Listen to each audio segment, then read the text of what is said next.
Right now, I'm a full-time student at ARC. I'm getting very close to graduating. I'm interning at the Effort. And considering attending Sac State. My intentions are to work in the helping professions and to be able to assist other people with the same compassion and direction that has been shown to me and my family. Within the next 2 years, my plans are to become a home buyer.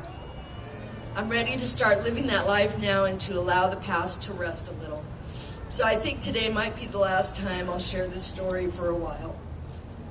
It's time for me to live in the present, however, not forgetting my past.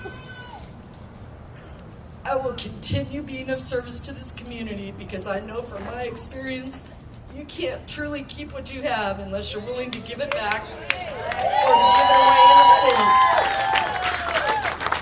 For some time now, when I speak normally, for some time I've been saying, when I grow up, I either want to be Michelle Steeves from St. John's Shelter or Lisa Culp from Women's Empowerment. These two women have been tremendous role models to me, and I want to say thank you. I would also like to thank my son and my mother and my stepfather for all of your patience and your love and your support throughout everything. I love you dearly.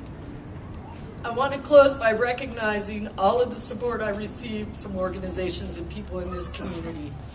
I want to mention the Mary House, Loaves and Fishes, St. John's Shelter, Women's Empowerment, Cottage and Mercy House, the Skylab program, and all of Christopher's and my friends and family at Cerna Village. I love you all. There's so many more people that have been a positive, effective part of our recovery, and I'd like to say thank you.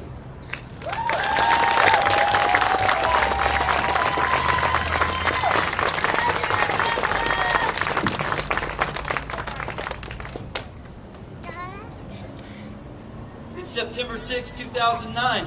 It has been a long international flight, but finally we have arrived in Milan, Italy. I have been excited for weeks, and it has finally hit me. I am representing the United States of America in the Homeless World Cup. I am meeting the other players from other nations: Malawi, Lithuania, South Africa, Denmark, Japan. In broken English, I often hear, "Obama, yes we can." I cannot stop smiling because everyone around me is worry-free. We assemble for the parade and walk through the streets of Milan on the way to the stadium. 48 nations and 500 players, overcoming mental illness, drug addiction, alcoholism, and homelessness.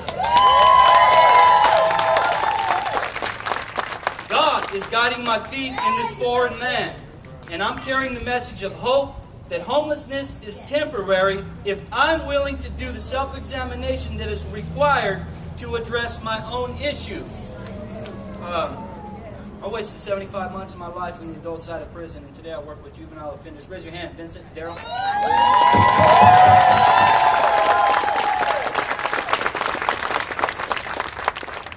I had no idea what life skills were until I entered programs like VOA, Bannon Street, Mather Community Campus. You know, some of us didn't learn the things that we should have learned from our parents, and we got to seek those things from our community, right? We commit selfish acts, which in turn ends up in incarceration and things like that. But even when I come to the point and I've made a decision to remain sober and actually, you know, make some goals, that doesn't mean I know what being a normal 9-to-5 man looks like. If I've never had that role model in my household ever, I have no idea what that looks like. So that's what you guys are to all of us. Juvenile offenders, adult offenders, homelessness, whatever the case may be, is we're seeking guidance. We need to know that this is what it looks like. If we don't know what it looks like, some of us are going to be the first person in our entire family to graduate college. So it's more important that, you know, what I do with I may not single-handedly change the world, but if I change what's going on in my own household and then become a member of my community, we can change what's going on my street. We can change what's going on in our city. Right? So if we individually do that, collectively we can make a huge impact in the world. So thank you.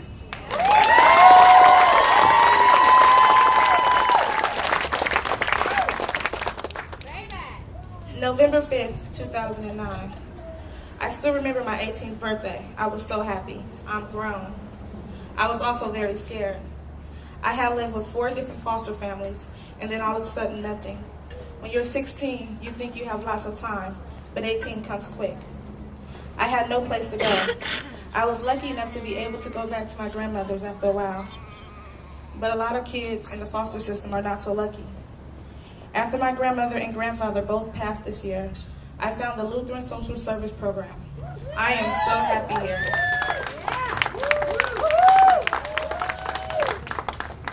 I have my own place and I can breathe. I have also been able to talk to other young adults and work on my trust issues. For a long time, I didn't like to be around a lot of people. Just a little while ago, if someone had asked me to speak here, my first question would have been, how many people are going to be there? And how many men will be there?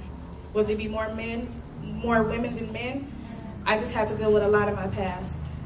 But I'm getting there. At LSS, when you have people who care about you, who aren't even your blood related, it just boosts up your confidence. I really feel like I have broken the cycle. My mom have 11 kids. She had her first child when she was 13. I don't have any children. I don't do drugs or use alcohol.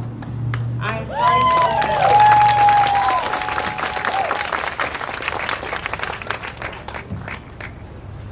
starting to open up. I am still looking for a job. That is my next step. I think that I would like to work in a place where I could talk to people. I have always been a good talker.